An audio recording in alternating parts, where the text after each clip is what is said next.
Ready or not, it won't be long before Old Man Winter blows into town, bringing a brisk nip in the air and a fresh blanket of snow to the ground around us. You may be ready, but is your car? Hi, I'm Cody. I'm going to share with you 10 tips on how you can winterize your car and get it ready for these Milwaukee winters. Let's get inside where it's a little warmer. The good news about these 10 tips is that you don't have to be a master mechanic to perform them. It's really pretty simple. However, you will need some simple tools. You're going to need an air tire gauge. This will actually measure the pressure inside of the tires on your car. You'll also need an antifreeze tester. These are all available at auto parts stores, hardware stores, Kmart, Walmart, Target, just about every store that has an automotive department. The last thing that you're definitely going to need is your automobile's owner's manual. Now I know most of you have probably never even opened this thing up. It's still in the glove box, but you want to keep it around. It's a great reference piece, and if you have questions, most likely you'll find the answers in here. Now above everything else, if you feel that your vehicle is not operating properly or there's a larger problem that you're afraid to take on, always take it to a certified repair shop to have them check it out. Next time you have your oil change, have those guys look at it too. It doesn't cost you anything extra, and you know what? It'll save you a lot of money in the long run.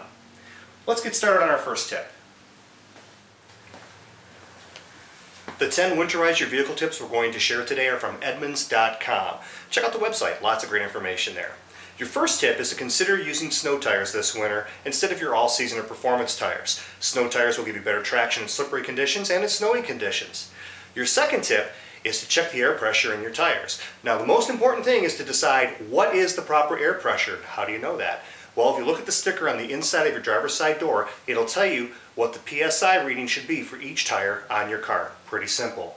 All you need to do is you take off the little valve stem cap right here, and we take our tire gauge, put it into the valve stem, and it'll give us a reading and how many PSI that we need for this tire.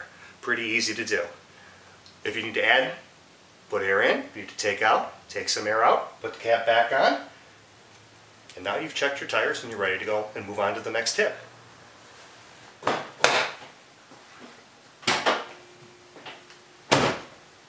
Our third winterizing your vehicle tip is to check the four-wheel drive unit if you have a four-wheel drive vehicle. What you want to do is make sure you engage and disengage the four-wheel drive locking unit. And if you hear any noises or something that doesn't sound right, you want to make sure you take it to a certified repair facility and have them check it out.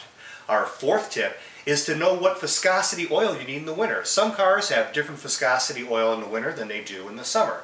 What is viscosity? Well, it's those numbers, that 5W30 or that 10W30 that you see on oil cans, and that rates the thickness of the oil. If you have regular oil changes done to your vehicle, most likely your quick lube place has everything on file that you need to know about viscosity, and they'll take care of that. If you're curious to know what it is, look inside your owner's manual. It'll show you what the viscosity rating is for your particular vehicle and at what time of year.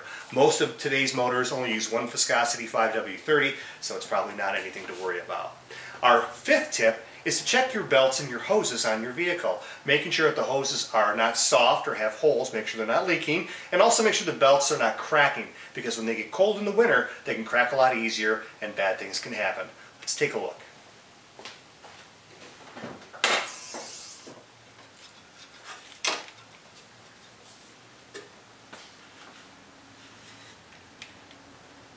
Tip number 6 is we want to be sure that our windshield wiper blades are working properly and we have windshield washer fluid in the vehicle.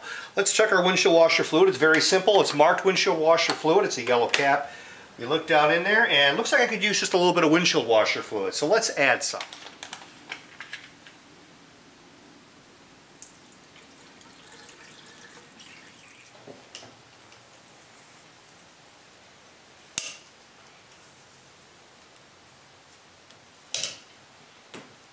Tip number 7 is check the battery.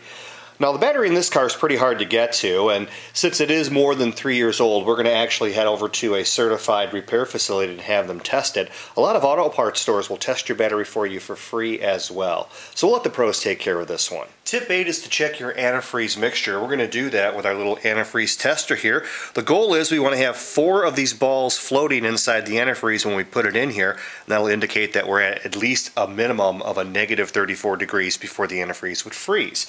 And that's where we want to be. Never, I repeat, never take the radiator cap off at any time when the car is hot.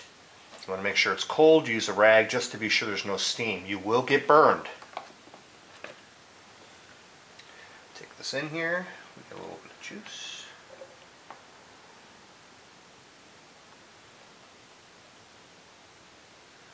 And as you can see, we have 4 balls floating. So we're definitely at a negative 34 degrees or better. So we are good to go.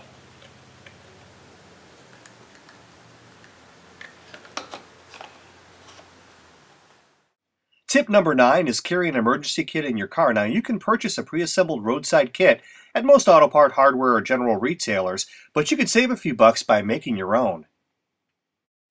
Include a flashlight, first aid kit, blanket, gloves, hat, snow brush scraper, small shovel, extra washer fluid, and a bag of abrasive material like kitty litter or salt. You can add anything you need. Our 10th and final tip is to check the heater and the defroster in the vehicle. So you want to make sure that there's warm air coming out. So you want to make sure everything's turned over to hot, your fan is on, and you select your defroster.